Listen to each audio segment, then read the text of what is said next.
পড়ছে, কিন্তু তোমাকে কাজেও তো যেতে হবে, আবার ঘরেতে সেই রকম কিছু নেই, সামান্য বাজার আছে, ওটা দিয়ে আজ কোনো রকমে চলে যাবে।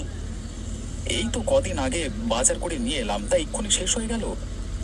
তা আর শেষ হবে না? তুমি একদিন সামান্য পরিমাণে বাজার করে নিয়ে আসবে, আর সেটা কি সারা মাস ধরে চলতে পারে নাকি? আরে উঠে পড়ো, উঠে বাজারে যাও তো। দেখো গিন্নি, আজকে সকাল থেকে প্রচন্ড বৃষ্টি পড়ছে। আমি আজকে কাজেও যাব না আর বাজারও করতে যাব না, যা আছে ওদিক দিয়ে আজকে চালিয়ে নাও আর কি। কালকে সকাল সকাল উঠে বাজারে যাব। আমাকে এখন বিরক্ত করো না, ঘুমাতে দাও, ভালো লাগে না।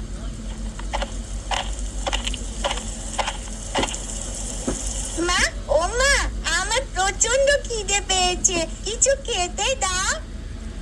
এই তো সোনা, রান্নাঘরে কয়েকটা আলু ছিল, তাই দিয়ে আলুর তরকারি রান্না করতে বসিয়ে এসেছি। আর কিছুক্ষণ অপেক্ষা কর, তরকারি হয়ে গেলেই খেতে দিচ্ছি তোমাকে, কেমন?